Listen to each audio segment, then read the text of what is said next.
Dear Papa Dudut, kung may buhay na patunay lang ng pagod, ako na yata yon, Papa Dudut.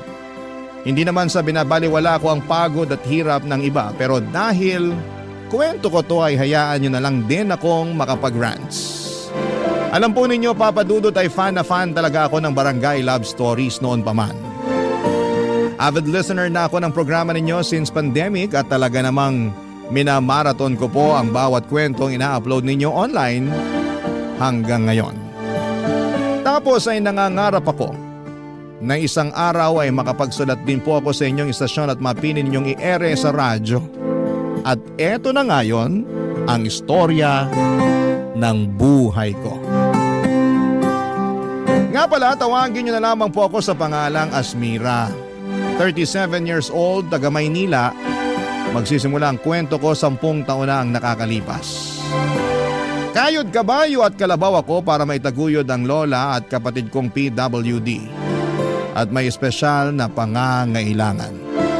Wala rin naman akong ibang maaasahan na mga panahon na yon dahil dalawa lang kaming magkapatid.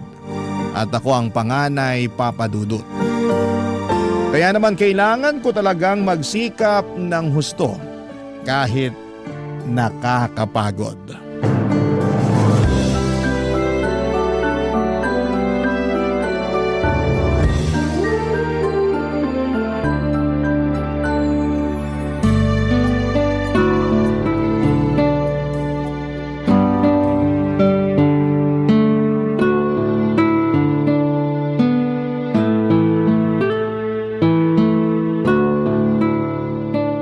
Naku, parang kukulangin yata ang sweldo ko. Asmira, bakit hindi ka pa natutulog? Anong oras na Tsaka ano pang ginagawa mo rito sa kusina? Umihi po ako eh. Tapos nakita ko na pumasok na yung sweldo namin sa savings account ko nung nag-check ako online. Talaga? Ang aga naman.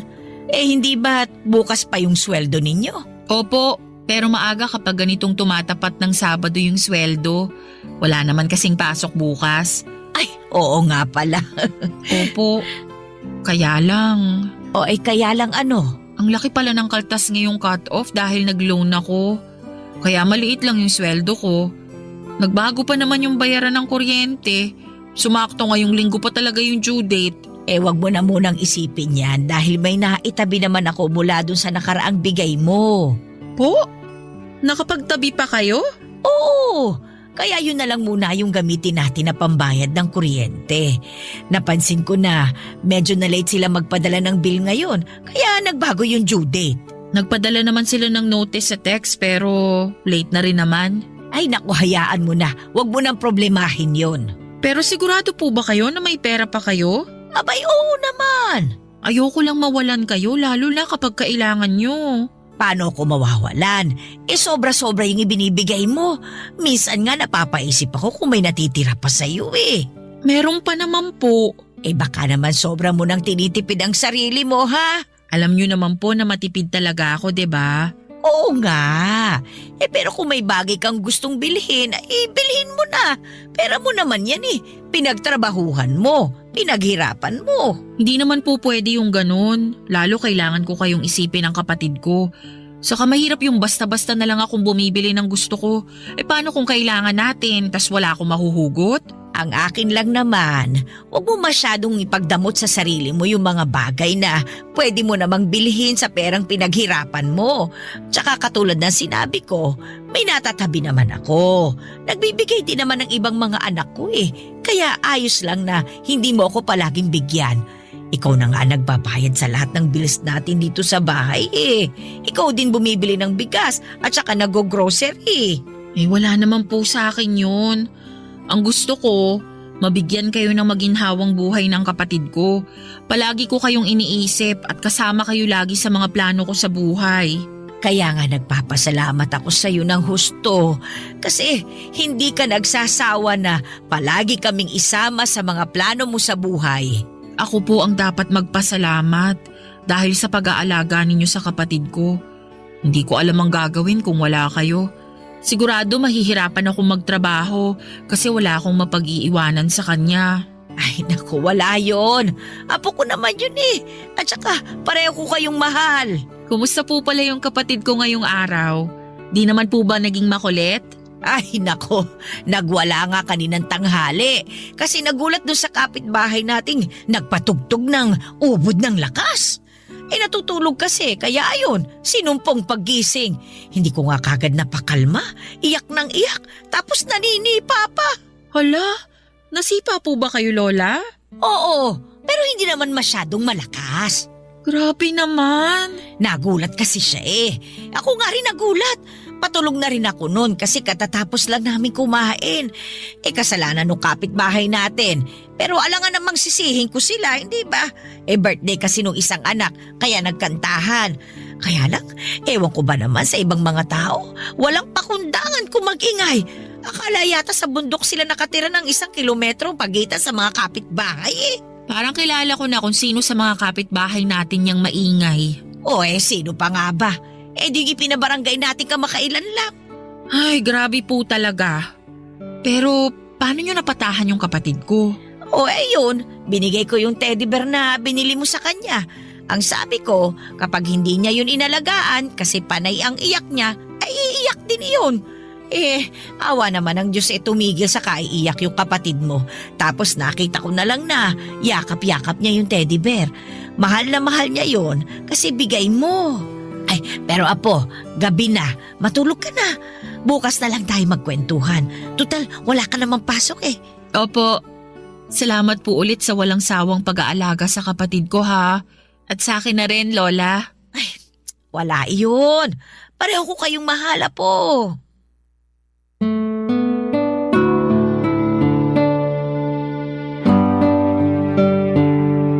Papadudot maswerte kami dahil meron kaming lola na mabait at maalalahanin.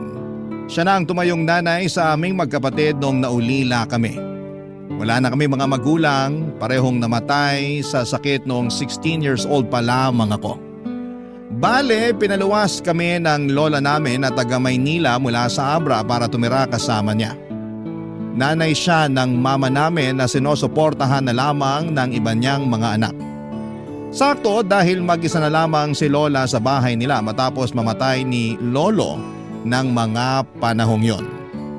Dapat magtatrabaho na ako pagdating namin sa Maynila ng kapatid ko, pero kinausap ako ni Lola at tinanong kung gusto kong mag-aral. Meron pa naman daw siyang kaunting ipon at willing namang sumuporta sa akin ang isa kong tita na nasa abroad.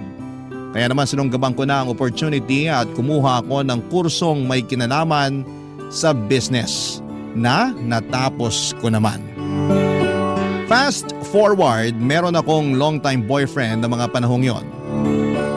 Nagkakilala kami noong college at naging kami papadudot. Siya ang kasama ko sa lahat ng mahalagang parte ng buhay ko. Legal din kami sa mga pamilya namin at masasabi ko na siya talaga ang lalaking gusto kong pakasalan at makasamang bumuo ng pamilya. Kaya lang 2 beses na siyang nag-propose sa akin. Una ay noong 25th birthday ko at yung sumunod ay noong Valentine's Day ng 2014 papadudot.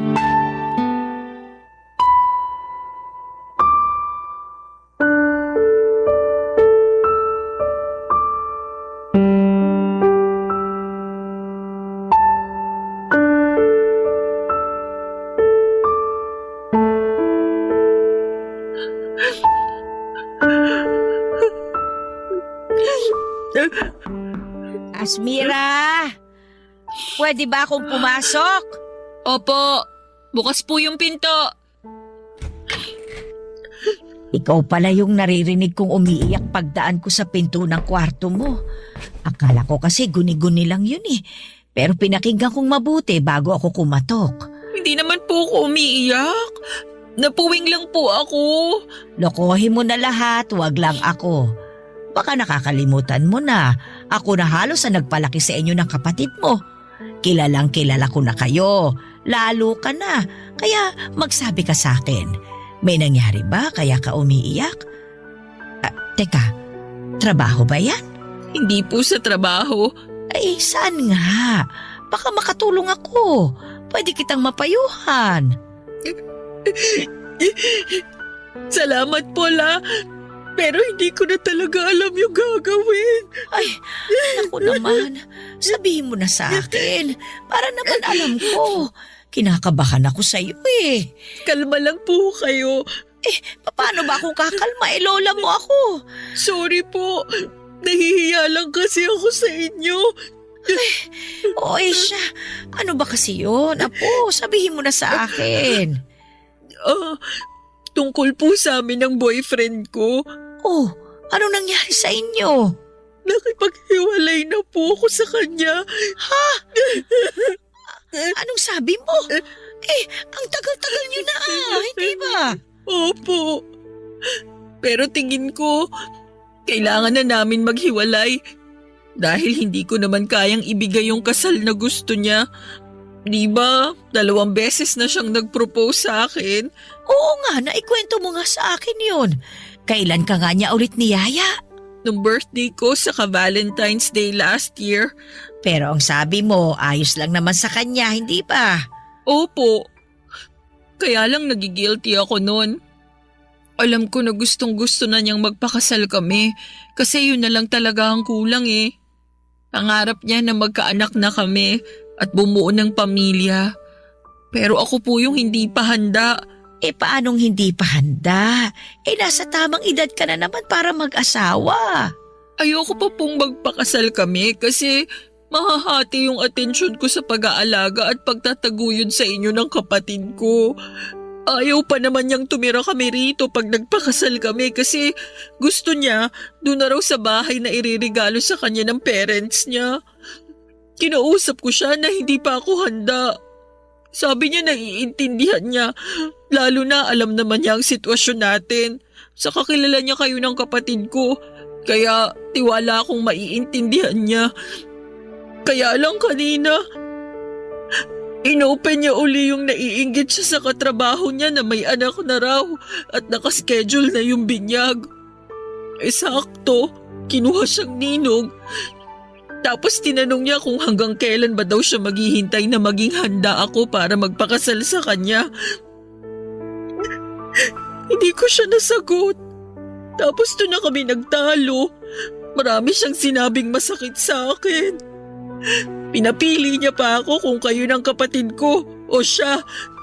Siyempre mas pinili ko kayo. Kaya nakipaghiwalay na lang ako sa kanya.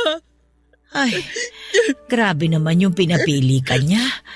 Pero apo, pasensya ka na rin ha. Kasi pakiramdam ko kasalanan namin ng kapatid mo kung bakit hindi ka pa makapag-asawa.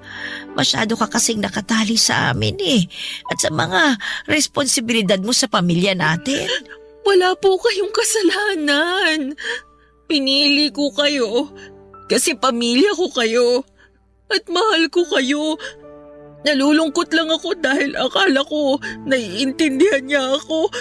Ang tagal na namin pero hindi pa rin pala. Sa bagay, hindi ko rin naman siya pwedeng paghintayin ng matagal. Lalo wala pang kasiguraduhan kung kailan ako magiging handa. Mas priority ko kasi talaga kayo ng kapatid ko. Salamat, apo. Pero nakakapanghinayang lang talaga yung tagal ng relasyon ninyo. Mabait naman yung batang yun. Akala ko ngayon siya na talaga ang mapapangasawa mo. Ako rin naman po. Pero siguro ganun talaga. Kailangan ko na lang mag-move on.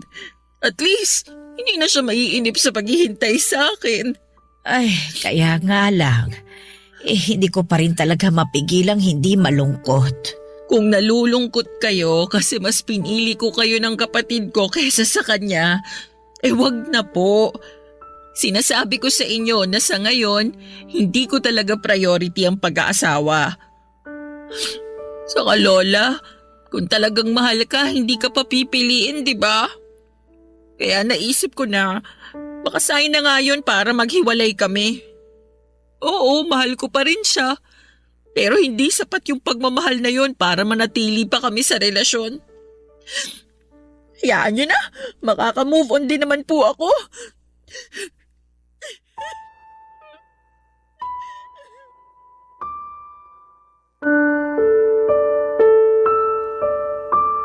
Papadudot masakit sa akin ang pakikipaghiwalay sa long-time boyfriend ko. Pero wala naman akong magawa dahil gusto na niyang bumuo ng sariling pamilya.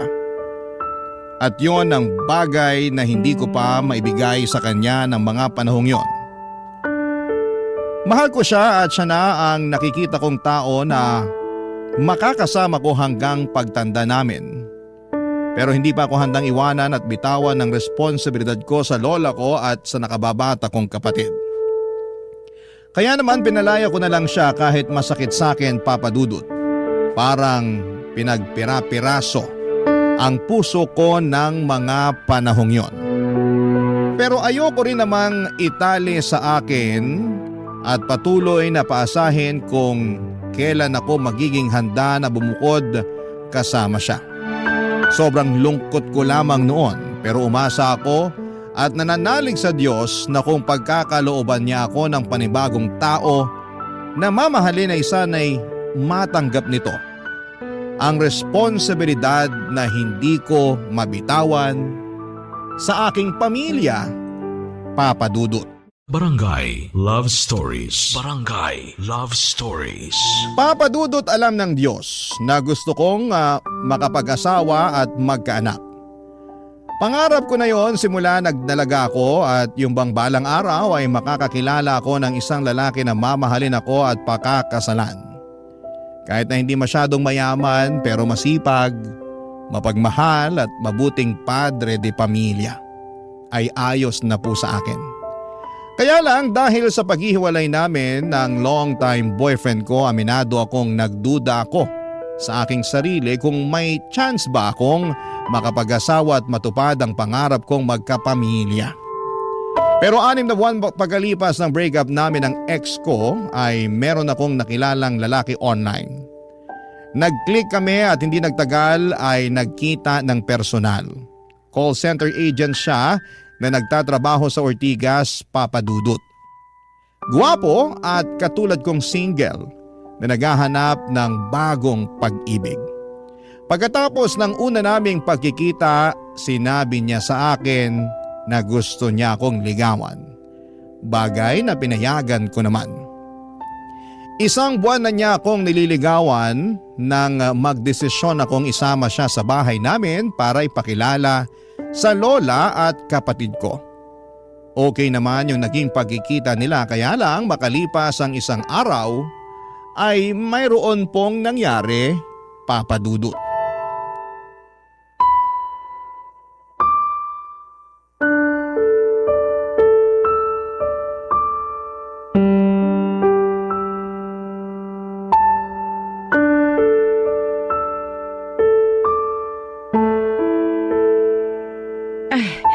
Ano ba yung sinasabi mong hindi na nagparamdam sa'yo yung manliligaw mo? Wala na po eh. Hindi na po siya nagre-reply sa mga text ko. Cannot be reached na rin po yung number niya. Bakit naman niya ginawa sa'yo yun? Baka ayaw na niya sa akin kaya ganun. Aayawan ka niya? Ang saya-saya niyo pa nung nakaraan na. Sinama mo pa nga siya rito para ipakilala sa amin ng kapatid mo. Kaya nga po eh. Pero akala ko okay lang ang lahat, kaya lang mukhang mali ako. Ano ba sa tingin mo yung problema? Yung totoo po? Oo. Tingin ko nagbago yung isip niya na ituloy yung panliligaw sa akin matapos ko siyang dalhin dito sa bahay. Naisip ko na hindi pa siya handa sakaling maging kami, tapos mas priority ko kayo ng kapatid ko. Sobra naman yun. Akala ko pa naman masaya siya nung nagpunta rito sa atin. Panay pa nga ang kwentuhan namin ng mga nakakatawang karanasan niya nung nagbakasyon sila ng pamilya niya sa Bohol. Sabi ko kasi, pangarap ko makapunta doon, tapos gaganyanin ka lang niya.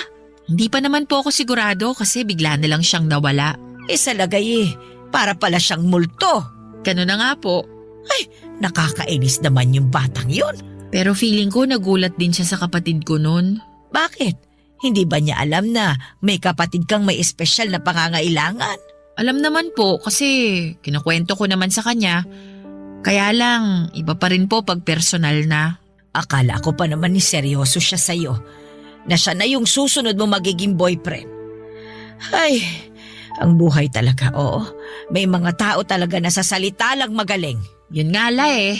Wala naman siyang sinabi sa akin na ayaw niya na pala. Sa lagay, huhulaan ko pa pala.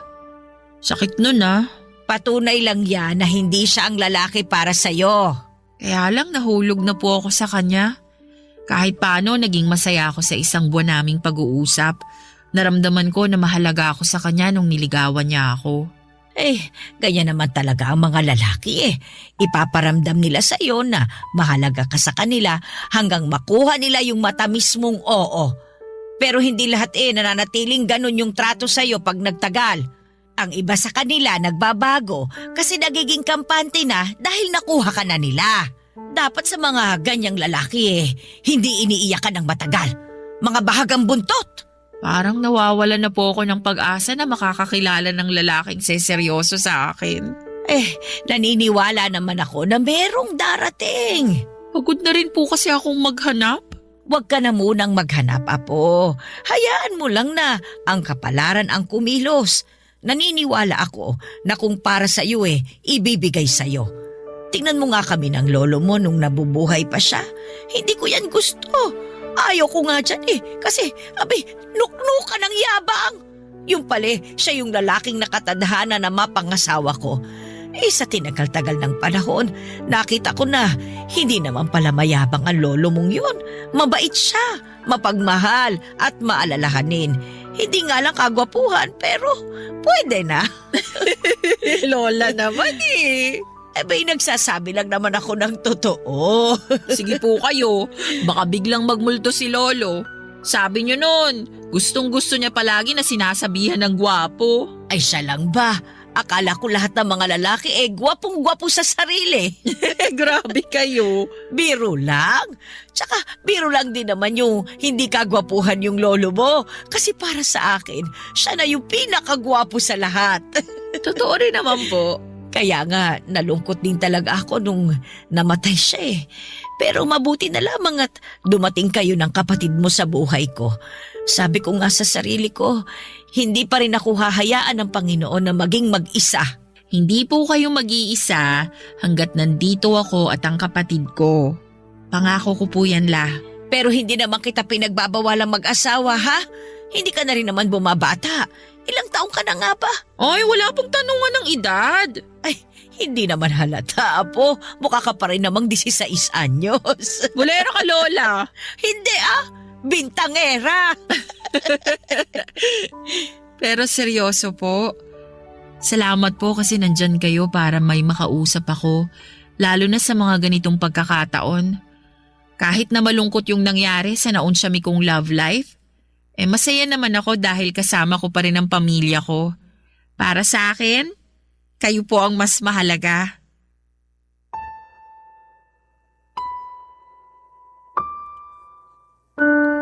Papadudod doon ko na pagtagpi-tagpi ang lahat. Na baka kaya ako ginost nang nanliligaw sa akin ay dahil nakita niya ang sitwasyon ng kapatid ko at natakot siya sa responsibilidad na kaakibat ng pakikipagrelasyon sa akin. Noong gabi kasi na dinala ko siya sa bahay upang ipakilala kina Lola ay nagtantrums ang kapatid ko. Umiyak ito at nagwala at hindi siya mapatahan ni Lola. Buti na lamang at dumating kami ng mga panahong yon at ako lang ang nakapagpakalma sa kapatid ko. Sa totoo lang, abot langit ang hiya ko noon sa aking manliligaw. Kasi kahit na hindi niya sabihin ay kita ko sa ekspresyon ng mukha niya na nagulat siya ng gusto. Nandun rin yung takot dahil baka noon lang din siya nakaengkwentro ng ganong senaryo. Pero una pa lang naman ay sinabihan ko na siya na meron akong kapatid na may espesyal na pangangailangan. Okay lang siya ng okay noon. Naniwala at nagtiwala ako na maiintindihan niya ang sitwasyon ko pero doon ako nagkamali. At kahit na hindi pa nagiging kami ay nasaktan pa rin po ako. Plano ko pa naman na sagutin na siya kinabukasan. Pero may kasabihan nga na rejection is God's redirection. Ang ibig sabihin ay may mga bagay na hindi nangyayari dahil merong magandang plano ang Diyos para sa atin. Lumipas ang 5 buwan, nakilala ko si David. Bagong salta lang siya noon sa pinagtatrabahuhan ko. Pinalitan niya ang dati naming supervisor na paalis na ng panahong yon. Hindi ko naman siya boss, bali magkaibang department kami pero lagi kami nagkikita at nagkakasama sa mga management meeting, Papa Dudut. Naging close kami. At hindi nagtagal ay niyaya niya akong lumabas upang makipag-date, Papa Dudut.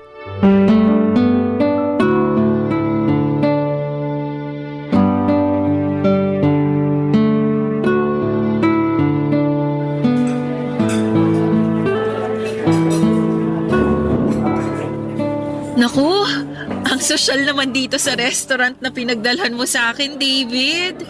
Di ba, sabi ko gusto kita i-date? Siyempre, naghanap talaga ako ng magandang restaurant na pwede kong pagdalhan sa'yo. Seryoso ka pala talaga sa sinabi mo na gusto mong mag-date tayo? Oo naman. Pareho naman tayong single. Kumbaga, walang sabit. Saka, hindi naman kita yayain kung wala akong dahilan. Anong dahilan? Alam ko na hindi pa matagal simula nung nagkakilala tayo. Pero napalapit ka na sa akin. Yung totoo, nagustuhan na kita nung unang araw pa lang na nakita kita. Maraming bagay yung hinangaan ko sa'yo, lalo na sa pagiging profesional at magaling mo sa trabaho natin. Napaka-passionate mo sa mga bagay na ginagawa mo. Simula nun, lalo ko napatunayan sa sarili ko na hindi lang pala kita basta gusto. Mahal na kita, Asmira. Ha? Kaya nga kita niyaya makipag-date para formal na hingin yung permiso mo na manligaw ako sa'yo. Pero, David, Pero ano? hindi pa ako handang magpaligaw. Ganun ba? Oo, sorry, pero ano kasi, yung totoo, gusto na rin naman kita. Kaya lang natatakot ako na baka pag nakilala mo na ako ng husto, ayawan mo na lang ako bigla sa dulo. Anong ibig mo sabihin? Dediretsuhin na kita ah. Hindi pa ako ulit handang magpaligaw kasi priority ko ang pamilya ko. Pero hindi ko naman pinagbabawalan yung sarili ko na ma-in love. Kaya lang, nandun pa rin yung takot na baka pag napalapit na ako sa'yo ng husto, iwan mo rin ako katulad ng ginawa sa akin ng long-time boyfriend ko at nung naunang manligaw sa'yo. Iniwan nila ako kasi hindi nila matanggap yung responsibilidad ko sa lola at kapatid ko na may special needs. May kapatid ka na may special needs? Meron. Pwede ko bang malaman kung anong kondisyon niya? May cerebral palsy siya simula pagkabata at ako na yung nag-alaga sa kanya. Nung namatay ang mga magulang namin, tumira kami sa lola namin na taga Maynila. Siya ang nagbabantay sa kapatid ko tuwing nasa trabaho ako. Kaya nga malaki ang pasasalamat at utang na loob ko sa kanya. Kaso tumatanda na siya, humihina na ang katawan niya. At natatakot ako na baka isang araw, hindi na niya kayanin na alagaan ang kapatid ko. Kaya nga nung hiniwalayan ako ng ex ko at ginost ng manliligaw ko, na-realize ko na saka na lang ako papasok sa relasyon.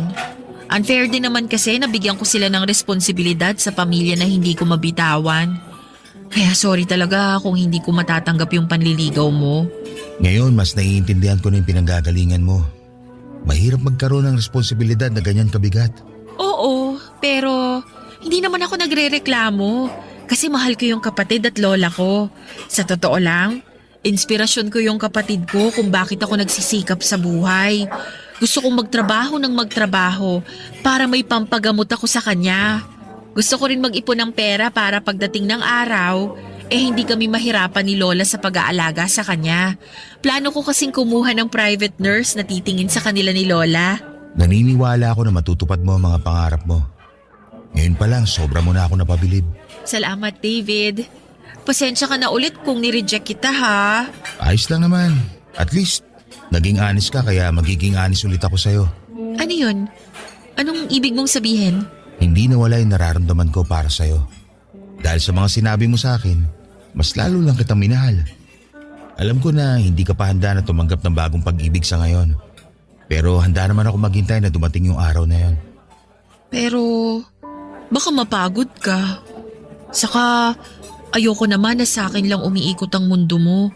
Lalo kung pwede ka naman makipag-date at manligaw ng ibang babae. Malay mo, sila pala ang totoong para sa'yo at hindi ako. Papa Dudut, maaga pa lamang ay sinabi ko na kay David na meron akong kapatid na may special needs.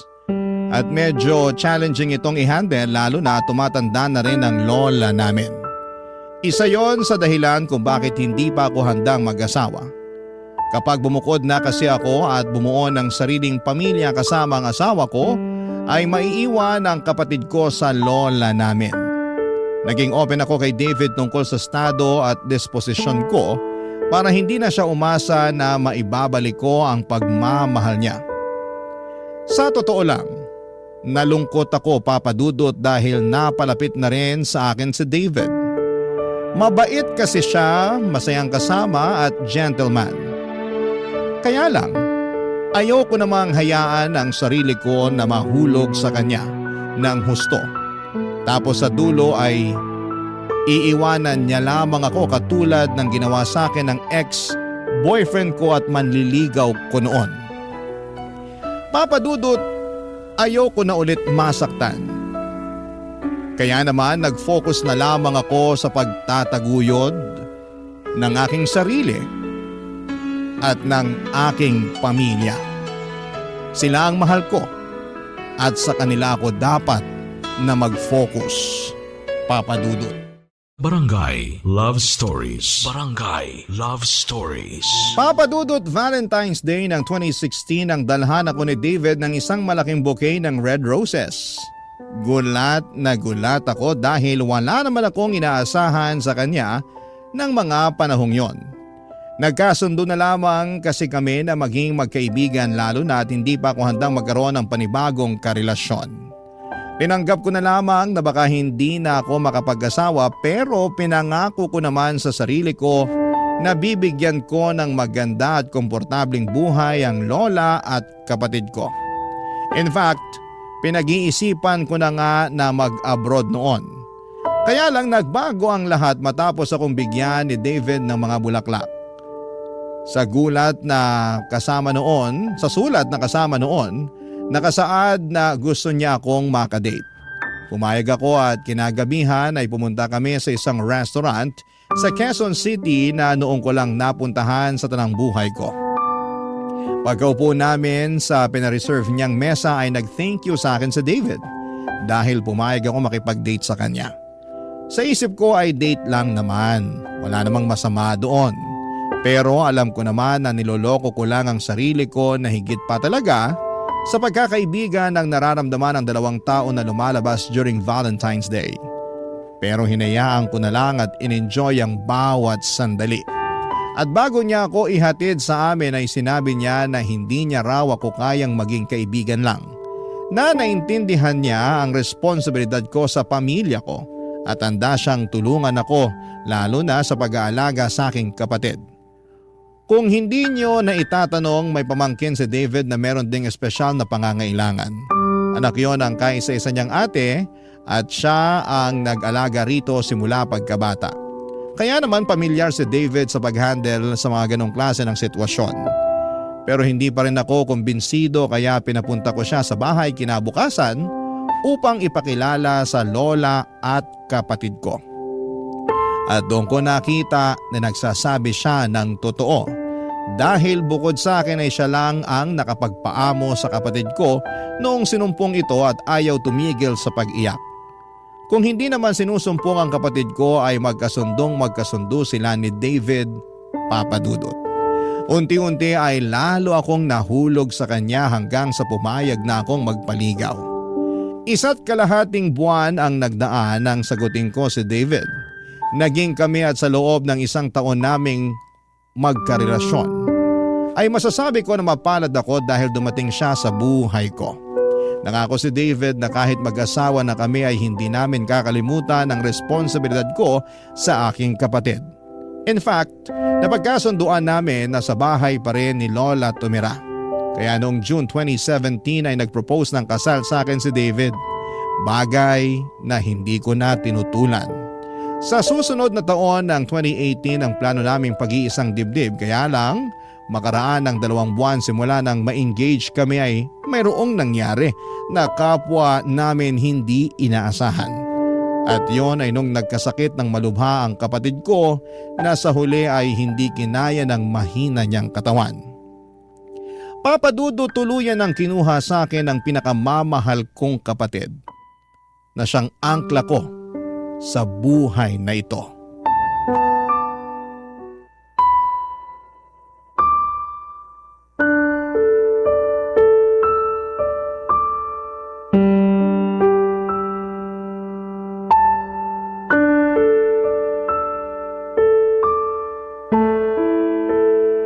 Asmira, ilang araw ka na hindi kumakain. Baka mapano ka na niyan. Okay lang na mapano ako. Para mamatay na rin ako katulad ng kapatid ko. Huwag mo naman sabihin yan. Marami pang nagmamahal sa'yo. Saka kailangan ka pa namin ng lola mo. Pero kailangan ko rin yung kapatid ko. Kailangan ko siya kasi mahal na mahal ko siya. Pero wala na siya. Ando na siya sa kabaong oh. Hindi na siya gumagalaw. At habang buhay na siyang tulog. Hindi nagigising yung kapatid ko. Kasi patay na siya. Bakit kailangan niya agad mawala? Bakit siya agad kinuha sa akin? Inaalagaan ko naman siya. Ginawa ko naman lahat. Hindi ko rin alam ang sagot sa tanong mo. Pero isa lang naman ang sigurado. Baka pinagpahinga na siya ng Diyos. Bakit siya pagpapahingahin? Nandito naman ako. Hindi ko naman siya pinababayaan Inaalagaan din siya ni Lola. Maraming nagmamahal sa kanya rito. Kaya bakit kailangan niya agad mawala? Sobrang unfair naman ng Diyos kung hindi niya nakikita yung mga pagsasakripisyo ko para mabigyan lang ng magandang buhay yung kapatid ko. Sobrang unfair niya kasi kinuha niya sa akin yung kaisa-isang tao na dahilan kung bakit ako nagsisikap sa buhay. Mahal na mahal ko yung kapatid ko, David. Kahit na may kapansanan siya at espesyal na pangangailangan, hindi ako nagsisisi na siya yung naging kapatid ko. Gusto ko ako pa rin na maging ate niya kahit na sa susunod na buhay. Napapagod ako sa trabaho at sa buhay na to. Pero kahit kailan, hindi ako napagod sa kanya. At alam niyo ng kapatid mo, Asmira. Sigurado ko na nagpapasalamat siya sa iyo ng gusto dahil meron siyang mabait at responsableng ate. Di ba, bago ako dumating, ikaw lang din naman ang nagpapakalma sa kanya? Alam ko yun. Nakita ko yun kasi pag nandyan ka, ngumingiti siya. Tapos tinuturo ko pa niya palagi. Patunay lang yun na sobrang malapit siya sa'yo. Oo, tapos hindi ko na ulit makikita yung ngiti niya. Yung maganda niyang mukha. Hindi ko na maririnig yung boses niya at yung mga pag-ungol niya pag may tinuturo siya na gusto niya na kunin.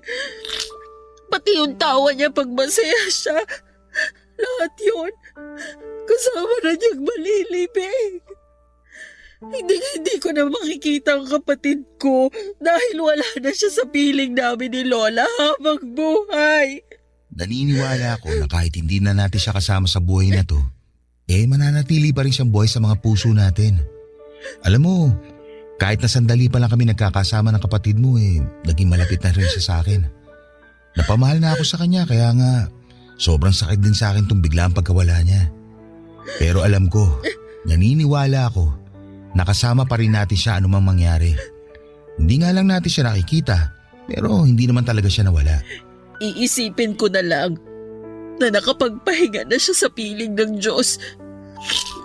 Na wala siyang sakit na nararamdaman at nararanasan para kahit paano mapanatag ako at mabigyan ng konting peace of mind sa pagkawala niya. Thank you, David, ha? Sa lahat-lahat. Sa pagmamahal sa kapatid ko. Sa pagtrato sa kanya ng tama at mabuti. Sa mga tulong mo sa amin ni Lola, lalo nung araw na iniwan na kami ng kapatid ko. Sobrang down ako noon kaya hindi ko na alam yung gagawin. Buti andyan ka para ayusin yung mga papeles niya at pagbuburulan. Maliit na bagay lang yun kumpara naman sa pagsasakripisyo mo para sa kapatid mo nung nabubuhay pa siya. Walang kaso sa akin ng tumulong, lalo na't mahal ko ang kapatid mo. Salamat pero hindi maliit na bagay yung ginawa mo at patuloy mo pa rin ginagawa. Kaya salamat talaga. Hindi ko alam ang gagawin ko kung sakaling wala ka. Hindi ako mawawala. Palagi ako nasa tabi mo para tulungan at damayan ka. Tandaan mo, hindi ka na nag-iisa. Oo, lagi kong tatandaan yan. Buti naman. Pwede bang kumain ka na? Nag-aalala na ako sa'yo eh. Wala pa rin akong gana eh. Pero sige, susubukan ko. Kakain ako kahit konti. Papadudot ang sakit-sakit mawala ng kapatid. Hindi ko alam kung paano pa ako uusad ng mga panahong yon. Masyado rin kasing mabilis sa mga pangyayari at nagkaroon siya ng pulmonya at nagkaroon ng komplikasyon. Hindi na naagapan at hindi namin nakalain na kukunin na pala ng Diyos sa amin ang kapatid ko. Matagal na namang mahina ang katawan niya kaya mabilis siyang magkasakit, Papadudot. Pero naaagapan namin yon kaya gumagaling siya. Kaso sinabi na rin ng doktor na kusa nang bumigay ang katawan ng kapatid ko at wala na akong nagawa nung agawin siya ng kamatayan. Pakiramdam ko po noon ay gusto ko na rin mamatay lalo't wala na ang angkla ko.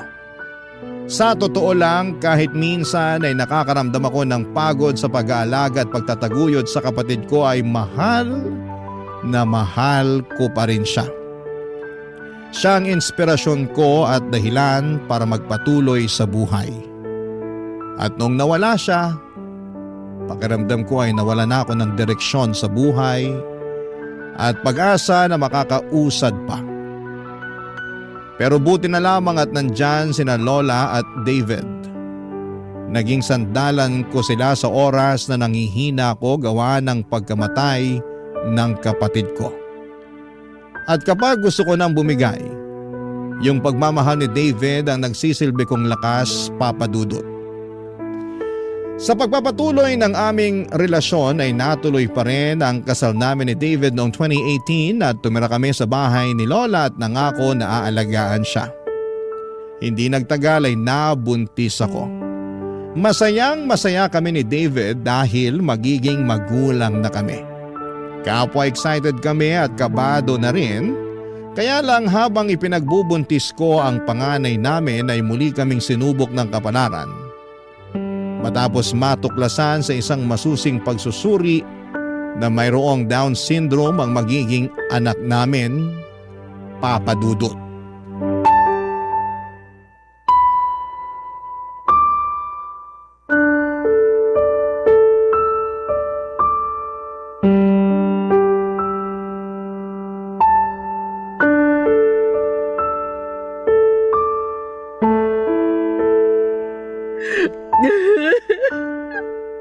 Han, paano? Baka mapano ka naman. Nag-aalala ako sa'yo eh. Ang hirap lang kasing tanggapin, Han. Bakit sa anak pa natin nangyari yun? Bakit siya pa?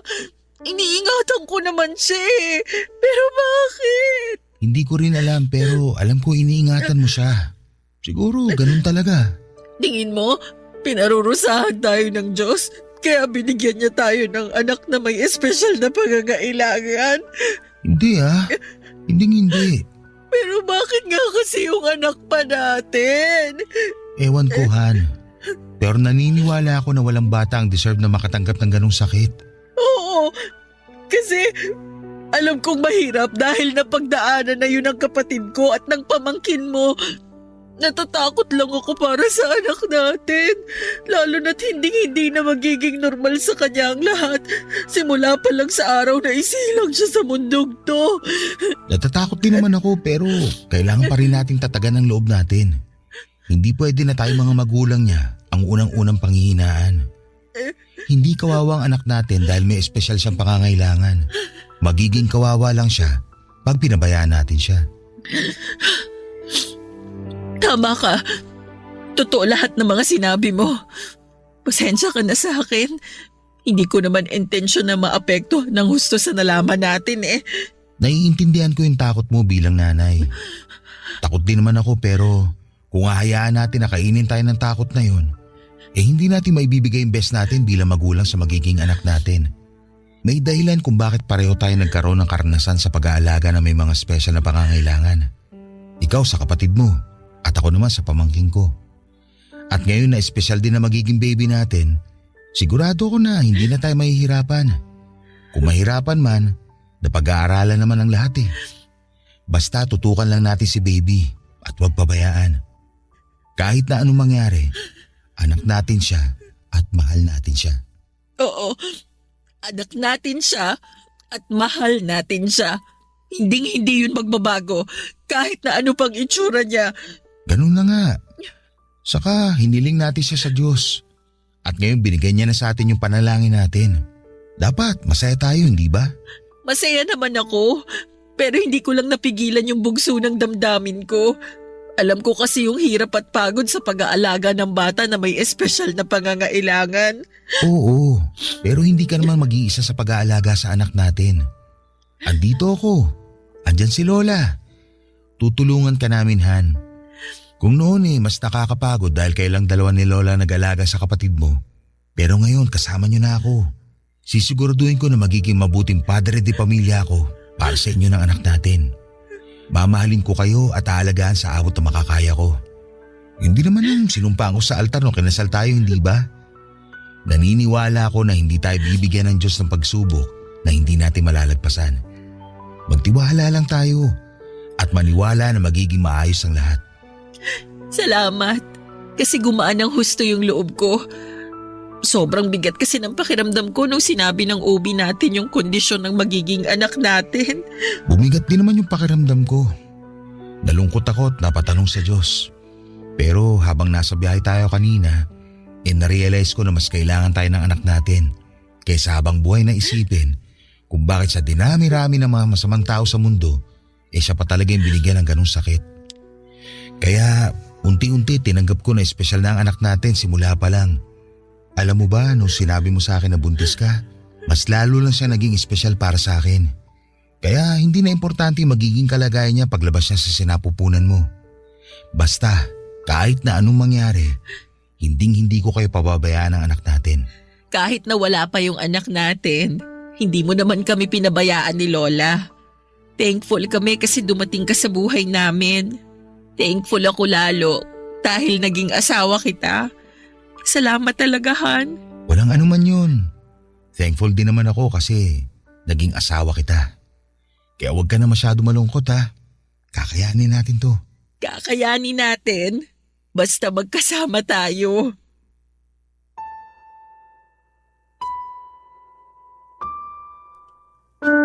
Papadudot walang pagsidlan ang pagpapasalamat ko sa Diyos. Dahil ibinigay niya sa akin si David at hinayaan niya itong maging asawa ko. Napakapalad ko sa kanya dahil hindi lang siya mabuting asawa kundi responsable ding padre di pamilya. Dahil nandyan siya ay mas gumaan ang lahat sa akin. At alam ko na wala akong hindi kakayanin dahil nasa tabi ko lamang ang lalaking pinakamamahal ko. Totoo nga ang sinabi ni Lola na kusang darating ang tao na para sa iyo pag hinayaan mong gumawa ng paraan ng kapalaran. Tungkol naman sa baby namin, pinanganak namin siyang may Down syndrome. Pero kahit na may espesyal siyang pangangailangan ay malusog ang anak namin. At simula pa lang noong araw na isinilang ko siya ay marami na ang nagmahal sa kanya. Sa kasalukuyan, kami ni Lola ang magkatuwang sa pag-aalaga sa anak namin ni David habang nasa abroad ang mister ko. Noong 2022 kasi ay nabigyan siya ng opportunity na makapag-ibang bansa. Ako naman ay nag-work from home sa gabi bilang virtual assistant. Nakakapagod magtaguyod ng anak na may espesyal na pangangailangan pero kahit kailan. Hindi po ako napagod na maging nanay niya. Para sa akin, biyaya siya ng Diyos. Katulad ng kapatid ko na espesyal din sa puso ko. Maraming salamat po sa inyo, Papa Dudut, sakaling mapili po ninyong i-area ang sulat ko at sana'y kinapulutan po ito ng aral at inspirasyon ng mga kabarangay natin. God bless and more power sa Barangay Love Stories. Number 1 po kayo sa aking puso. Ang inyong forever kapuso at kabarangay, Asmira. Dear Papa Dudut, naalala mo pa ba ang unang nagpatibok ng puso mo? Kasi ako, oo. Ako nga pala si Jerry, 35 years old at gusto kong ibahagi sa inyo ang kwento ng first love ko. Siya si Mitch, mas matanda siya ng 5 taon sa akin. Pero hindi naging hadlang ang aming mga edad para magkaroon ng katuparan ang aming pagmamahalan. 18 anyos ako nang una ko siyang makita. Kabatch at katrabaho siya ng ate ko. Minsan ay inimbitahan siya ni ate nila sa bahay namin. Iba na agad ang naramdaman ko nang magtama ang aming mga mata. Nakatambay sila noon sa sala at ando naman ako sa kusina, Papa Dudut. Kitang-kita namin ang isa't isa. Panay ang sulyap niya sa akin at iba ang sulyap na yon. Palihim din niya ako giningitian tuwing tumatalikod si ate sa kanya. Ako naman ay panay ang daan ko sa sala kahit wala naman akong pakay doon. Nakahalata nga si ate nila at namula ako sa hiya nang tanungin ni ate kung bakit ba ako daan ng daan sa sala. Napangiti na lamang si Mitch. Doon na nawala ang hiya ko bigla. Sa mga sumunod na araw ay napadalas na nga ang pagdalaw ni Mitch sa bahay namin, Papa Dudut. Mas lalo tuloy akong nagkagusto sa kanya. Doon na rin kami nagsimulang maging malapit. Kinuha niya ang number ko at agad ko naman yung ibinigay. Inabangan ko ang pag-text niya sa akin at nung nakatanggap na ako ng text sa kanya ay nagtuloy-tuloy na ang usapan namin, Papa Dudut. Doon na nagsimula ang love story namin. Niligawan ko siya at sinagot niya ako.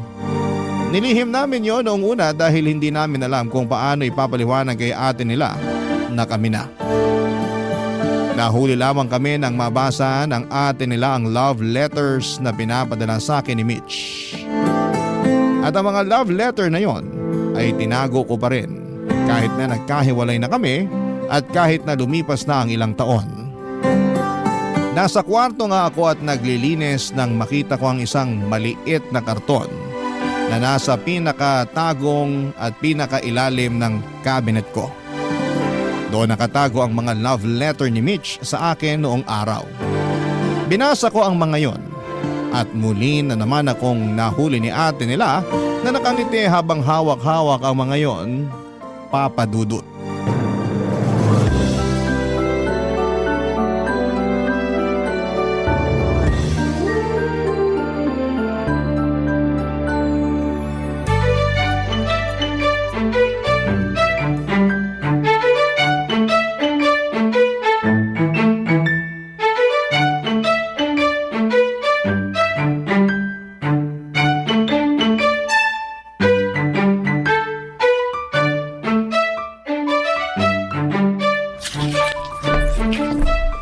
Hoy Jerry, tama ba yung nakikita ko? Yan ba ang mga love letter ni Mitch sa'yo noon? Ate Nila naman, bigla ka naman sumusulpot dyan. Nakakagulat ka. Sagutin mo muna kasi yung tanong ko. Oo nga, love letters nga to ni Mitch sa akin noon. Sabi ko na kulay pa lang ng papel, alam kong sa kanya na yan galing. Pink kasi ang papel na ginagamit niya pag sinusulatan niya ako ng love letter. At ikaw naman, blue na papel. Paano mo nalaman? Kala mo ba ikaw lang ang nahuli ko? Hoy, nahuli ko rin kaya si Mitch noon na binabasa mga love letter mo. Nakangiti ba siya? Kinikilig? Ginajudge ang grammar ko? Hoy, bakit parang interesado ka pang malaman? Ang tagal nyo nang hiwalay. Masama bang ungkatin ng past? Kung hindi naman makakatulong sa present, bakit pa? Gusto ko lang naman malaman. Closure, kumbaga. Oh, may naalala naman ako sa closure na yan. Ang talas talaga ng memory mo kahit 40 ka na ha? Hoy, para sabihin ko sa'yo, naaalala ko pa lahat na nangyari sa inyo ni Mitch. Ako kaya ang sumbungan niya ng mga kapalpakan mo. Pumalpak ako sa kanya? Hihiwalayan ka ba niya kung hindi? Ang sakit naman. Totoo naman kasi Wala na ako ibang ginawa kundi makinig sa mga reklamo niya sa'yo. Ako nga nagsabi na iwan ka na niya eh. Sabi ko na kasalanan mo talaga kung bakit kami natapos. Ako nga yung nagsabi sa kanya na makipaghiwalay na sa'yo. Ate naman. Wait naman kasi, hindi pa kasi ako tapos. Sinabi ko yun sa kanya pero ayaw niya. Hindi ka raw niya kayang iwan. Mahal na mahal ka kaya ni Mitch noon. Talaga? Sinabi niya yun? Kinilig ka naman. Nagtataka lang ako. Kasi kung mahal na mahal niya ako, bakit bigla niya akong iniwan nun? Ganun naman talaga eh. Hindi porket mahal ka, hindi ka naiiwan. Nasaktan din kaya siya nung iniwan niya ako? Hindi porket siya ang nang iwan, hindi na siya nasaktan. Kung alam mo lang kung paano ko siya kinomfort nung gabing nakipag-break siya sa'yo. Ay, bakit ngayon mo lang sinabi sa akin to? E di sana umabol pa ako sa kanya. Iyan ang dahilan kung bakit siya nakiusap na wag kong sabihin sa'yo kasi alam niyang hahabulin mo pa siya. Kapatid mo ako. Dapat sa akin ka pumanig. Dapat doon ka sa alam mong makakabuti sa akin. Tama naman, doon ako sa makakabuti sa'yo. Kaya nga hindi ko na rin sinabi sa'yo eh. Nakita mo kung paano ako nasaktan at nasira nung iniwan niya ako. Yun yung isang bagay na kailangan mong pagdaanan para maging matatag ka. O di ba matatag ka na ngayon? Pero natanong mo ba kung masaya ako? Choice naman natin maging masaya eh. Ikaw lang naman tong pumipigil sa sarili mo na gawin yon. Ang higpit pa rin kasi ng hawak mo sa kanya. Ang tagal niya nakawala sa'yo eh. Nakabitiw na ako sa kanya, no? Talaga ba? Bakit hindi ka na nagkaroon ng karelasyon pagkatapos ni Mitch? Hindi lang ako interesado sa mga nakikilala ko. Sus! Okay, Mitch ka pa rin talaga interesado. Ano ba ang hula ko kung bakit ako iniwan ni Mitch noon? Sabi nila, age doesn't matter, hindi ba? Sa amin naman ni Mitch ay wala naman talagang kaso ang kaibahan sa edad namin. Hindi naman ako minor de edad nang maging kami. Oo, at 5 taon ang tanda niya sa akin pero hindi yon nahalata sa amin, Papa Dudut. Magaling kasi kaming magdala. Pero hindi yon nakita ng ibang tao sa paligid namin. Mga taong ayaw sumuporta at gusto lang lagi ang mangpuna. Sa mga unang buwan namin na magkarelasyon ay marami ang nagtaas ng kilay sa kung bakit ako ang pinatulan ni Mitch. Bakit daw parang naghanap lamang siya ng batang kapatid. Sinasabi nila na kapag tumagal daw ay ipagpapalit ko siya sa mas bata sa kanya. Nung una ay nagagawa lang namin yon na pagtawanan pero nang tumagal at paulit-ulit na ay narinig na ng tuluyan si Mitch. Dahil nga sa patong-patong na mga nang-i-issue sa aming dalawa ay naapektuhan na ng tuluyan si Mitch. Kaya kahit konting pagkakamali ko sa relasyon namin ay lagi na lamang niyang pinagdidiinan ng mga yon at pinapansin. Nung una ay sinubukan ko namang unawain dahil alam kong higit kanino man ay siya ang pinaka-apektado. Kaya lang, Papa Dudut, ay napapagod din ako at nauubos ang pasensya tulad ng ibang tao. Umiiwas na ako sa kanya sa tuwing mainit ang ulo niya sa akin dahil sa mga maliliit na bagay at pagkakamali ko. Doon siya mas lalong naggalit sa akin. Gusto ko lang namang makaiwas sa away namin pero minasama ata niya ang mga yon. Iyon nata ang naging dahilan para hiwalayan niya ako. Ata. Hindi ako sigurado dahil hindi naman niya klinaro sa akin noong tinapos na niya ang relasyon namin, Papa Dudut. At kahit lumipas na ang ilang taon ay hindi pa rin yun naging klaro sa akin.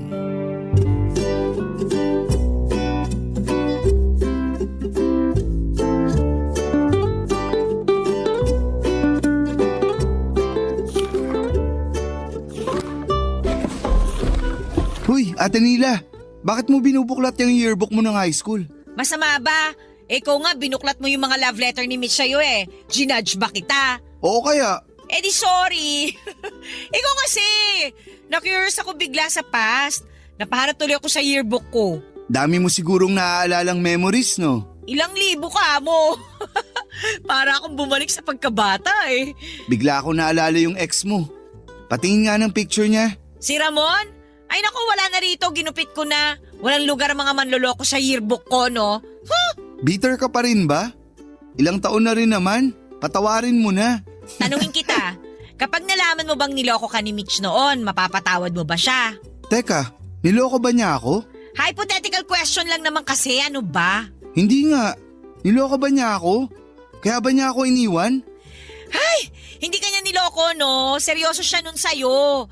Kahit na ang daming pogi at kaedad niya ang lumapit sa kanya dati, ikaw pa rin ang gusto niya. Hindi ko nga alam kung anong meron sa'yo, bakit baliw na baliw si Mitch sa'yo noon eh. Ikaw lang naman tong walang bilib sa kapugian ko eh. Mas bilib ako sa kayabangan mo. Huwag ka nga masyadong bilib sa itsura mo. Kung alam mo lang kung gaano kagwapong naging boyfriend ni Mitch nung high school kami, no? Manliliit ka talaga na parang pasensya ko sa'yo. Thank you sa pangdadaw ng confidence ko ha. Mabuti ka talagang ate. Galing! Binabagsak ko lang yung kayabangan mo. Aba, Patingin nga ng mga naging boyfriend ni Mitch dati.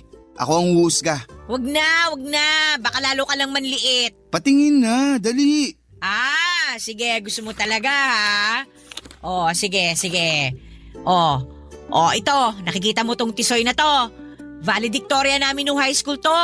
At siya rin ang first love ni Mitch. Teka, lugi naman ako dyan. First love yan eh. Tsaka mas gwapo sa'yo to, no? O ngayon, kumusta ang pagkabilib mo sa sarili mo, ha? May natitira pa ba? Wala naman sa itsura pag nagmamahal ka. Sabay kabig ka ng ganyan ngayon. Pero matanong ko lang, sino sa tingin mo yung mas minahal niya sa amin? Gusto ko sanang durugin ka pero... Ikaw yung mas minahal ni Mitch. Paano mo nasabi? Tisoy yan tapos matalino pa. Ako, parang dumi lang ako sa kuko ng lalaking yan. Asa na ngayon yung inilalaban mo na wala sa itsura ang pagmamahal? Bigla ako nang hina nung pinakita mo sa akin yung itsura ng first love niya eh. Hindi ka dapat makaramdam ng ganyan. Kasi kung alam mo lang kung paano kay kwento ni Mitch sa akin. Ibang ningning na mga mata niya kapag ikaw ang binabanggit niya. Sa tingin mo ba, naaalala pa niya ako? Ikaw, naaalala mo pa ba siya? Nitong mga nakaraan, napapadalas. Hindi man kasing dalas mo, sumasagi ka pa rin sa isip niya. Sumasagi nga rin kaya ako sa isipan niya. Paano kaya niya ako naiisip? Sino kaya ang kasama niya noong naiisip niya ako? Ang dami kong tanong noon dahil sa sinagot ni Ate Nila sa akin. Pero hindi ko yon sinabi sa kapatid ko, Papa Dudut. Tumahimik na nga lang ako at pasimpleng nagbiro na mas maapil ako sa naging boyfriend ni Mitch noong high school. Hanggang sa magpalit na kami ng topic at sinarado na rin ni Ate Nila ang yearbook niya. Pagkatapos noon ay iniwan niya ang yearbook sa mesa dahil biglang tumunog ang cellphone niya. Nang makalayo si Ate Nila para sagutin ang tawag ay siya namang pagdampot ko sa yearbook at pagbuklat kung saang pahina nakapaskil ang magandang larawan ni Mitch. Napangiti ako nang mapunta sa pahina na yon, Papa Dudut. Napakaganda ni Mitch habang suot ang kanyang toga. Kahit nga black and white lamang yon, pero litaw pa rin ang kagandahan niya. Lumabas ang magkabilang beloy sa kanyang maumbok na mga pisngi. Napakaganda ng kanyang pagngiti. Simple lang ang mukha niya at walang halong kolorete. Iyon na yon ang babaeng natutunan kong mahalin ng una kong makilala. Kumusta na nga kaya siya? Muli na naman akong nagtanong sa isipan ko. Ngumiti akong muli nang maalala ko kung gaano siya kaganda at nawala rin ang ngiting yon.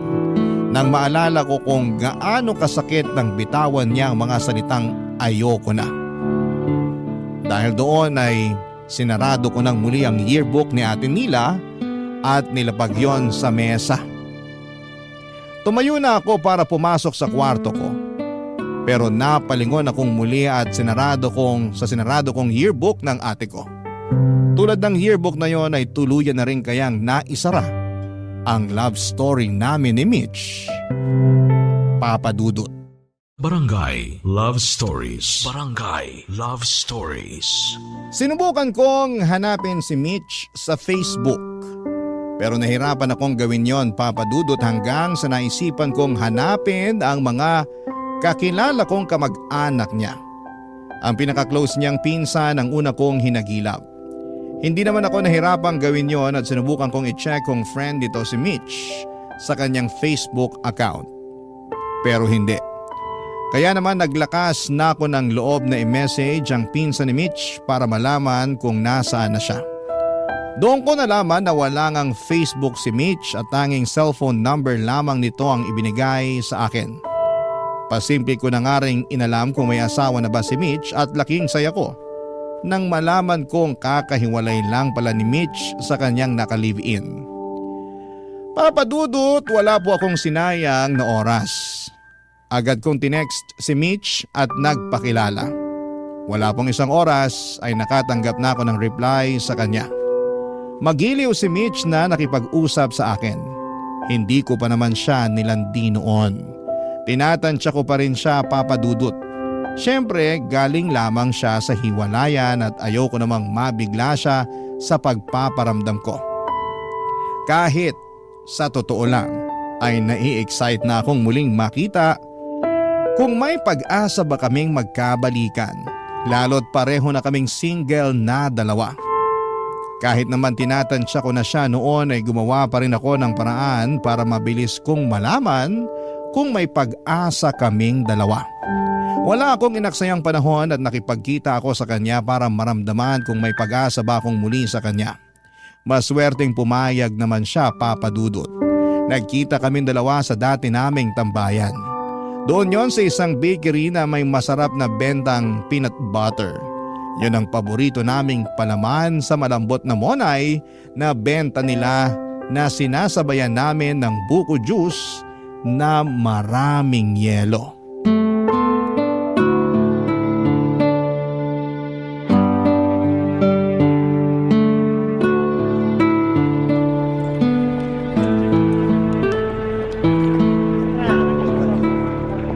Grabe! Iba talaga ang lasa ng peanut butter dito. Ang creamy, nakakamiss. Sana all nami-miss. Masyado akong nakafocus sa lasa ng peanut butter. Kaya hindi ko muna papansinin yung pagpapasana all mo. Ang hina ako naman sa'yo. Gusto ko lang namang malaman kung na-miss mo rin ako tulad ng pagka-miss mo dyan sa peanut butter. Hindi ko na kailangang sabihin yon. Habang nagpapalaman ako ng peanut butter kanina, bigla akong na-miss nung mga panahong magkasama tayo rito. Lalo kapag malakas ang ulan. Ang sarap kasing tumulala sa bintana habang umuulan. At habang umangata ng monay na may peanut butter. Tapos sasabayan pa ng buko juice na maraming yelo. Tapos nagmamadali na akong iatid ka pa uwi kasi tumatawag na ang nanay mo. Nirason mo pa ang nanay ko, gusto mo lang naman magbanyo. Ang lakas kasi makasira sa tiyan mo ng peanut butter at malamig na buko juice. Kahit alam kong red flag sa akin ang combo na yon, gusto ko pa rin. Alam mo kung bakit? Kasi alam mong paborito ko ang combo na yon at gusto mo akong sabayan. Kahit masira pa ang tiyan ko. Pwede naman kasing magkape ka na lang kaysa sabayan mo pa ako sa buko juice eh. Masama bang piliin kung makasabay ka sa mga paborito mong pagkain? Ayan, yan na yan. Ang alin? Diyan mo ako nadali. Lagi mong inuuna yung gusto ko kahit makakasama pa sa'yo. At handa akong ulitin yun ngayon. Jerry. Mitch, alam ko kagagaling mo lang sa iwalayan. Hindi naman kita minamadali. Gusto ko lang malaman mo na walang nagbago. Ito pa rin ako. Gusto pa rin kita. Alam mo bang ikaw ang huli ko? Huli? Una't huli. Ang hirap ko bang palitan? Ang hirap mong tumbasan. Wala ka pa ring pinagbago. Kuha mo pa rin ako sa mga ganyang linya mo. Mabuti naman. Akala ko nangalawang na ako eh. Ako nga ata nung nangangalawang na eh. Di ko na alam kung paano sasagot sa mga ganyang linyahan mo. Di ko na alam paano magpaligaw. Magtulungan na lang tayo sa ligawan. Dapat lang naman. Kahihiwalay ko lang, Jerry eh. Pero hindi naman ibig sabihin nun eh. Hindi ka na dapat sumubok ulit. Sumubok na ako sa'yo noon. Ano nangyari? Natalo lang tayo pareho. Natapos lang din. Baka naman iba na ngayon. Ganyan ka kakampante? Oo. Kasi hindi naman tayo pagtatagpuin ng tadhana ngayon kung wala lang to. Pinagtagpo tayo ng tadhana kasi pinilit mo. Kinulit mo pa talaga yung pinsan ko para sa cellphone number ko ha? Kasi ganun ako kapursigido na may tadhana ka na sa akin ngayon. Pinalagpas kita noon. Hindi ko na ata makakaya kung makakawala ka pa ngayon. Hindi mo siguro ako titigilan hanggat hindi ko binubuksan ang pinto ko para sa'yo, no? Pinto at bintana. Hihintayin kong parehong magbukas. Sa ngayon, pwede bang bintana lang muna?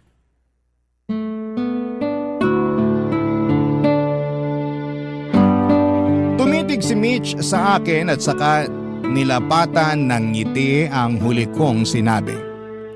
Alam kong umepekto sa kanya mga salita ko, Papa Dudut. Alam ko na kasing sa salita ko siya nadadaan kahit noon pa man.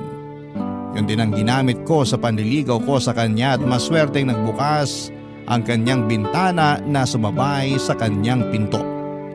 Tuluyan na niya akong pinapasok muli sa kanyang buhay at buong puso ako nagpapasalamat sa ikalawang tsansa na naibigay niya sa akin para madugtungan ang naputol naming pagmamahalan. Wala akong sinayang na oras habang magkasama kami, Papa Dudut. Hindi ko pinaramdam sa kanya na mali ang desisyon niyang muli akong papasukin sa buhay niya. Minahal ko siya higit pa noon. Pinakita ko sa kanya na sa pagdaan ng taon ay nagmature na ang pagmamahal ko para sa kanya. At pagkakataong yon, nagtiwala na siya sa akin na hindi katulad noon. Mabilis ang lumipas na mga buwan. Naging masaya kaming pareho at ayon sa kanya yun ang unang beses na naging masaya siyang muli matapos ang hiwalayan nilang mag-asawa. At nagpapasalamat daw siya na muli akong bumalik sa buhay niya dahil kung hindi baka tuluyan na raw siyang nawala ng tiwala sa pagmamahal. Ako raw ang nagpabalik sa kanya ng gana na magmahal ulit. Masaya ako. Masayang masaya. At dahil sa nararamdaman kong yun ay inaya ko siyang magpakasal. Alam kong alangan at lalo't may latag pa ng trauma ang nangyari sa kanila ng dati niyang kinakasama. Pero laking gulat ko nang pumayag siya. Hindi ako makapaniwala, Papa Dudut.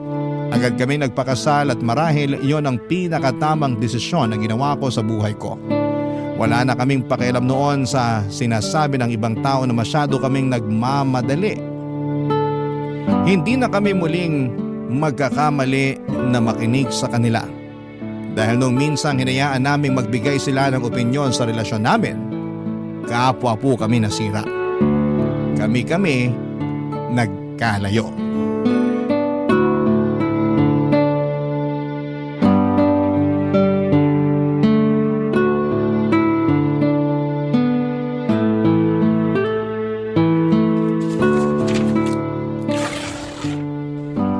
Dahan-dahan ka sa pagbubukas ng mga regalo natin, ha? Baka pwede ko pang magamit yung mga karton. Oo naman. Alam ko namang reyna ka ng pagre-recycle. Pati yung mga gift wrapper, ha?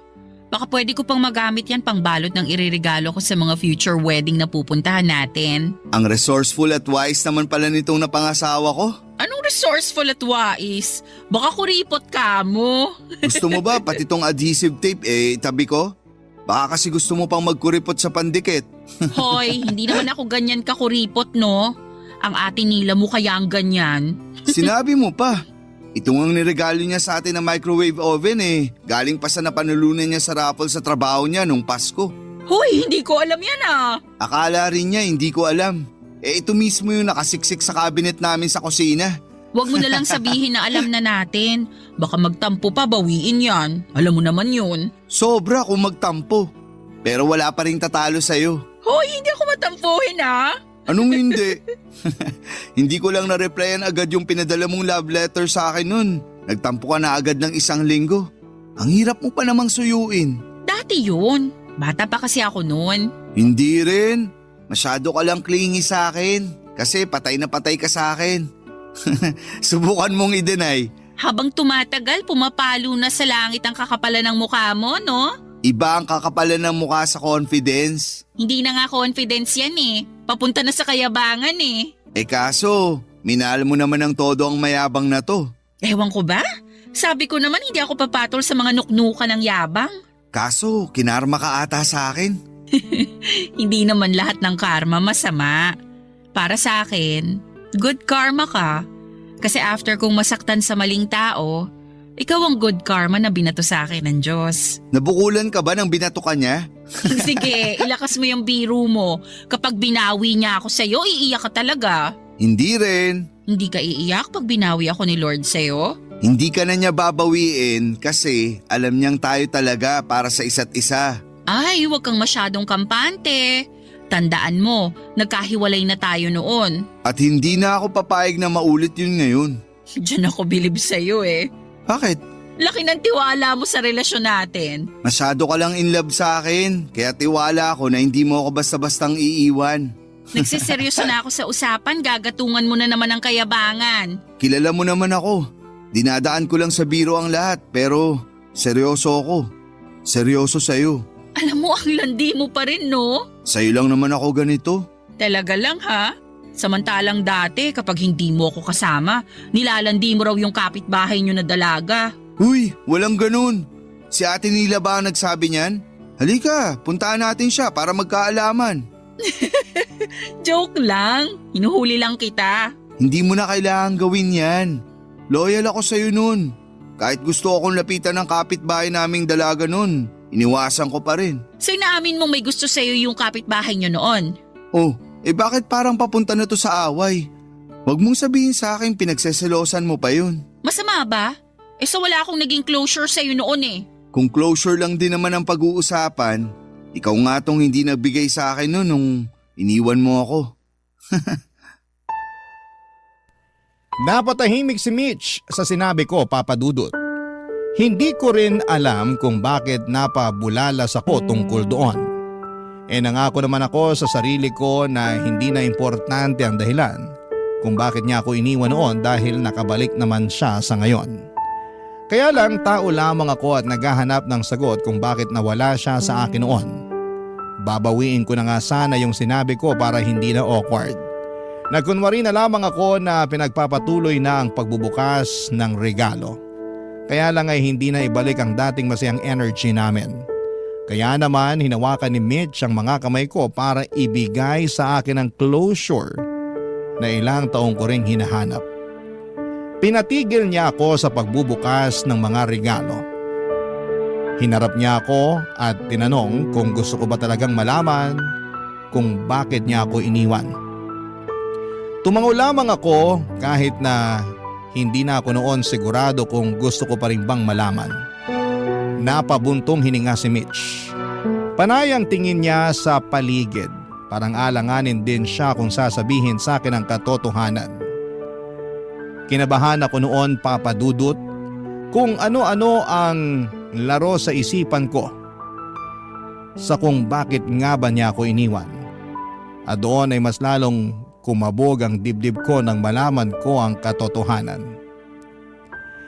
Inamin niya sa akin na nagpadala siya sa mga sinabi ng ibang tao na masyado akong bata para sa kanya. Na kesyo maghahanap daw siya ng kaedad niya at pareha sa level ng pag-iisip niya. Kaya naman pinatos niya ang isang manliligaw niya. Hindi raw niya gusto ang lalaking yon pero nagawa niyang patulan dahil masyado siyang nadala sa emosyon niya.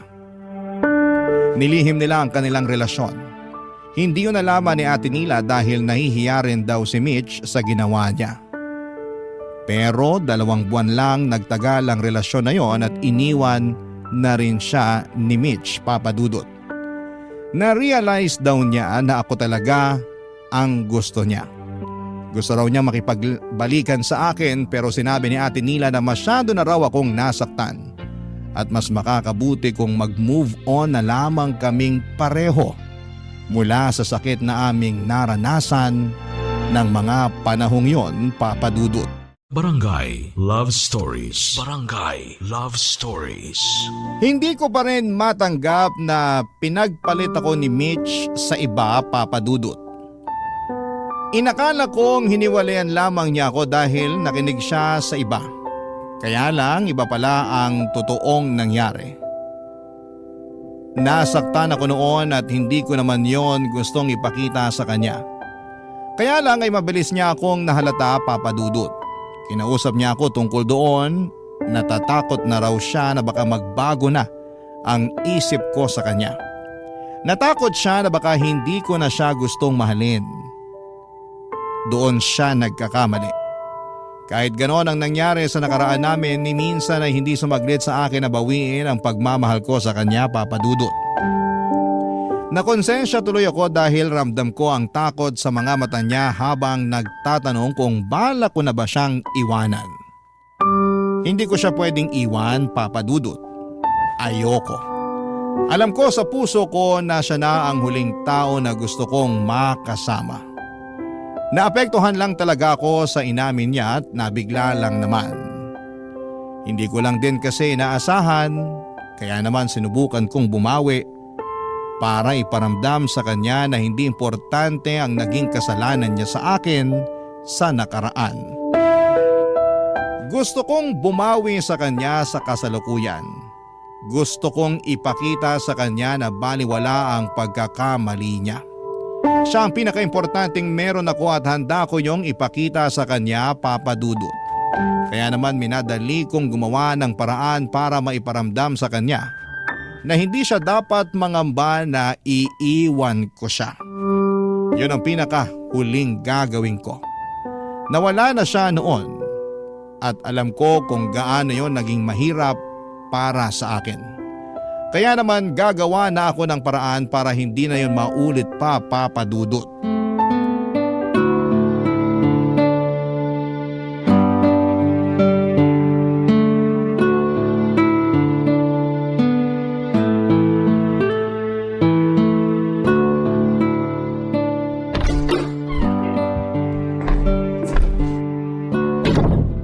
Mitch, asan ka?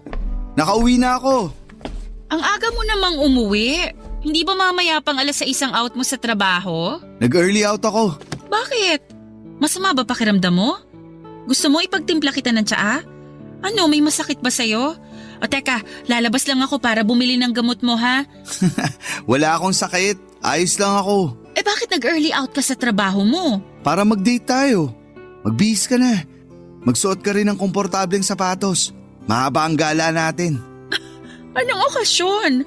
Katatapos lang naman ang monthsary natin. Hindi naman natin birthday. Anong meron? Kailangan bang may okasyon para i-date ko ang paborito kong asawa? Paboritong asawa? Bakit? Meron ka pa bang ibang asawa bukod sa akin? Mali na naman ako. Paborito at nag-iisa kong asawa. Naayos ko na ba, ma'am? Pwede na. Pero bakit nga bigla-bigla gusto mong mag-date tayo? May kasalanan ka, no? Siguro, masasabing kasalanan nga ang dahilan ko kung bakit inaaya kita ngayon. Anong ginawa mo? Pag mabigat yung kasalanan mo, hindi ako makikipag-date sa'yo. Makitulog ka na kina Ate Nila mo. Ang sinasabi kong kasalanan ay yung mga panahon na nawala ako sa buhay mo. Paano naging kasalanan yun? Kasi pwede naman pala kitang habulin, kaya lang nagpadala ako sa takot na i-reject mo ako. Hindi pa rin kasalanan yun. Ako nga tong may kasalanan sa'yo eh. Kaya nga nahihiya pa rin ako ngayon. Okay na yun. Wala na sa akin ang nangyari noon. Wala na ba talaga? Pero bakit pakiramdam ko? Ayaw mo pa rin makalimutan yun. Hindi ko naman na makakalimutan yun. Pero kaya ko mabuhay kahit meron yun. Sure ka? Baka isang araw isumbat mo yun sa akin. Kailan ko ba sinumbat lahat ng nagawa ko para sa'yo? Baka lang kasi… Kung ganyan ang iniisip mong gagawin ko, nakakasama naman pala ng loob. Gusto ko lang naman bumawi sa mga panahon na nagkaiwalay tayo. Sorry na. Pero hindi mo naman talaga kailangang bumawi. Hindi pwede. Marami na akong plano para sa atin. Talaga? Anong mga plano yan? Bala ko, magbakasyon tayo. Out of town. Hindi ko pa naman nagagalaw ang leave credits ko. Kahit saan mo gustong pumunta, pupuntahan natin. Libre ko. Aba, libre mo lahat? Magastos ako, sige ka. Magsisisi ka. Kahit anong ituro mo, bibilin ko. Pangbawi lang sa nakaraan. Hindi kasi kita mabilan dati o malibre man lang kahit buko juice at monay. Ikaw lagi yung taya noon. Hayaan mo ako naman ang manlibre ngayon. Naiintindihan ko naman na wala ka pang panlibre sa akin. Malamang estudyante ka pa lang nun eh. Hindi naman ako naniningil. Pero gusto ko talagang bumawi sa mga hindi ko naibigay at nagawa noon. Hayaan mo na ako. Bakit ba lagi mong iniisip na bumawi sa nakaraan? Eh wala ka namang utang. Binigay mo pa rin sa akin ang lahat ng makakaya mo noon. At alam kong pinaghirapan mo lahat. Mula sa love letters, hanggang sa paghatid sundo sa akin sa trabaho. Sapat na yun sa akin. Wala nang kailangang bayaran ngayon. Gusto ko lang namang mabigyan ka ng masaya at magandang buhay. Para hindi mo pagsisihan na binigyan mo ako ng second chance ngayon. Ako pa nga ata ang dapat bumawi sa'yo eh. Kasi binigyan mo ako ng second chance. matapos kitang iwan para sa iba. Hindi ko naman alam noon na iniwan mo ako para sa iba. Pero kahit nalaman mo na, hindi mo pa rin ako tinalikuran at gusto mo pa rin ibigay sa akin ang lahat. Dun pa lang, bawi na lahat ng nawalang oras sa atin noon eh.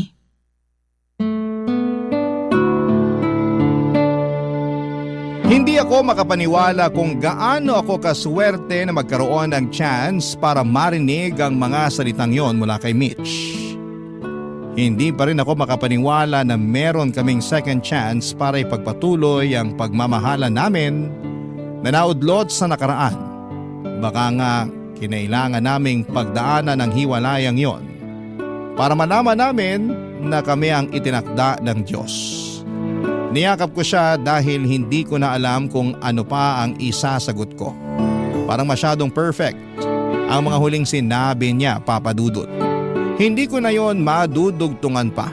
Kaya dinaan ko na lamang sa yakap para iparamdam sa kanya na masaya akong narinig sa kanya na sapat na ang lahat.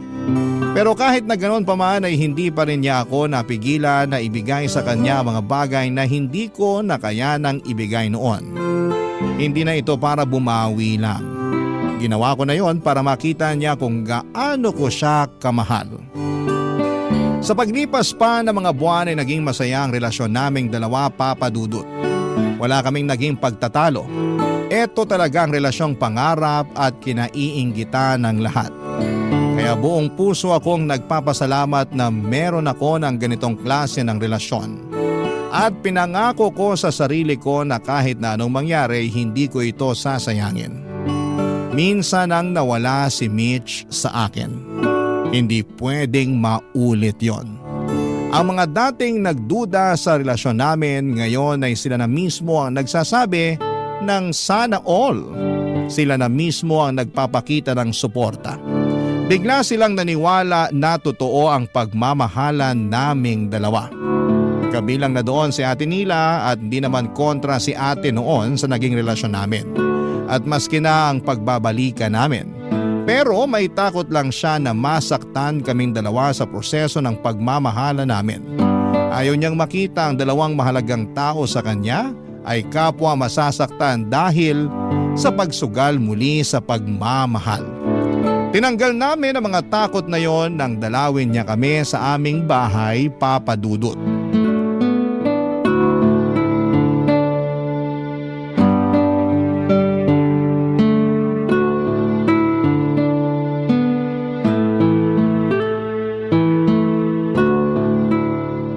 Mabuti naman at nakadalaw ka rito sa amin, Ate Nila. Oo nga Nila, ang tagal ka na naming iniimbitahan pero panay ang tanggi mo. Kasi naman ang dami kong ginagawa. Umiiwas ka lang ata sa amin eh. O hindi ah! Kilala kita. Pag nanlalaki ang mga mata mo at kinakagat ang labi mo, ibig sabihin guilty ka. Siguro ngayon lang nagsisink in sa akin na nagkabalikan na kayong dalawa. At hindi na kami magkakaiwalay pa. I love you, Mitch, ha? Palagi. Huwag mo nga nilalandi sa harapan kong best friend ko, Jerry, ha? Nakakakilabot. Aba, hindi ka pa rin ba sanay? Dati pa naman nakikita mo na kaming naglalambingan. Akala nyo ba nasanay na ako noon? Panay kaya ang iwas ko sa inyo kapag nakikita ko kayo naglalambingan? Mas lalo ngayon, no? Masanay ka na kasi hindi na to hihinto. Hindi na kami maghihiwalay. Ganyan din naman ang sinabi nyo sa akin noon eh.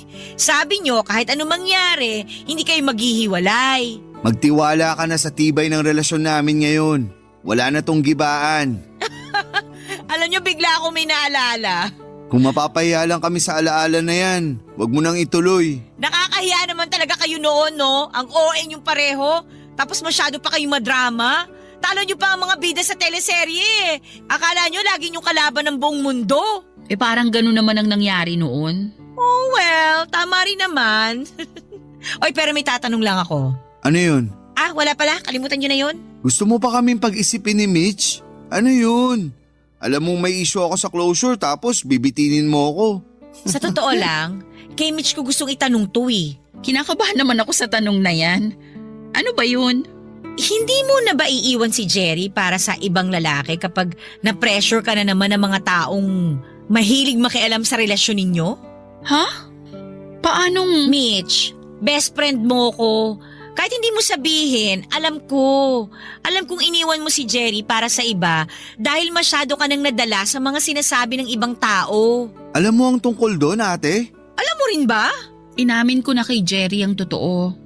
Nagulat lang ako na alam mo rin pala ang lahat, Nila. Sabi ko nga best friend mo ako. Alam kong lahat kahit hindi ka pa magsalita, no? Pero bakit hindi mo sinabi sa akin? Pinaramdam mo pa rin sa akin na hindi ako pinagpalit ni Mitch sa iba. Kasi ayoko nang dagdagan pa yung sakit na nararamdaman mo noon. Tsaka ayoko magalit ka sa kanya, no? Pero alam mo Mitch, ako yung nagalit sa'yo sa ginawa mo rito kay Jerry eh. Hindi ko lang pinaramdam sa kapatid ko pero alam mo talagang naku, gigil na gigil ako sa'yo noon. At naiintindihan ko. Maipapangako mo bang hindi mo na inuulitin, ha?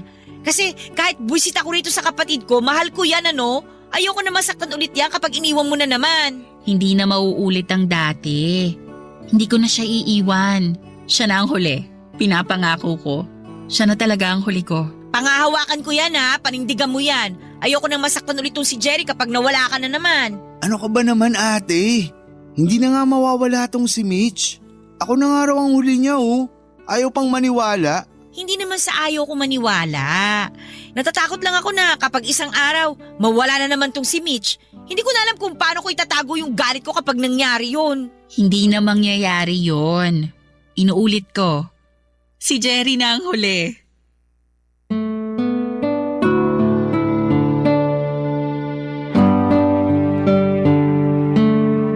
Papadudot hinawakan ni Mitch ang kamay ko at tinignan ako habang sinasabi ang mga salitang yon. Ako na raw ang huli niya. At yun din naman ang gusto kong sabihin sa kanya, Papadudot. Siya na ang huli ko at hindi ko na siya susundan pa ng ibang mamahalin.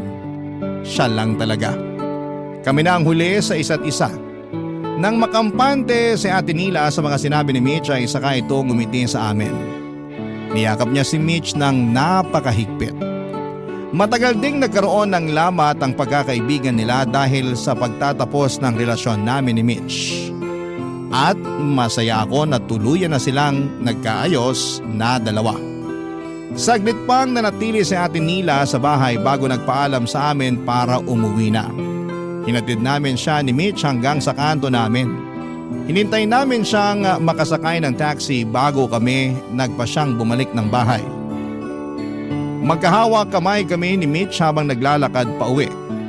Hanggang sa biglang makaisip si Mitch ng pwede naming gawin.